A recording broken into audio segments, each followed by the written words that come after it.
Poor parents spent the majority of their summers wrestling with where and how their kiddos should learn in the midst of the coronavirus pandemic. Now that decisions have been made, we're starting to see some of the impacts the coronavirus is having inside and outside of the classroom.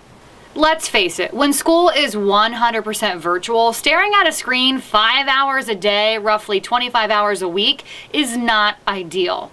Little Betty is missing out on all the social interactions that help shape her identity, not to mention the social interactions that teach her how to share and take turns. And psychologists say our kiddos missing out on these kinds of things could have lasting impacts.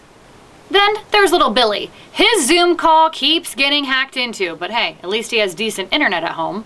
And mom can't be around to help him out because she's at work trying to pay the bills and also afford the brand new babysitter that's now responsible for shaping the minds of little Betty and little Billy. Oh yeah, and all those extracurriculars like basketball and cheerleading, not happening.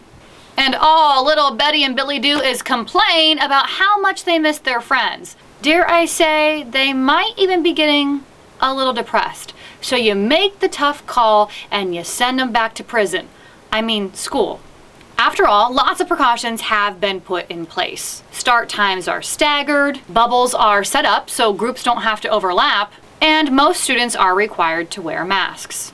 On top of that, it's been pretty much widely accepted that it's a very small risk when it comes to our kiddos getting the coronavirus. And even so, if they do, the symptoms are mild at best. Bottom line, most educators and psychologists acknowledge the educational, emotional, and mental benefits of in-person learning far outweigh the benefits of virtual learning. But we've all been told repeatedly keeping little Betty and little Billy at home is the best way to keep them from meeting their new friend Rona and bringing her home for everyone else to meet. Which, by the way, could end up costing little Betty and Billy's mom a whole lot more than that new babysitter. So, here we are.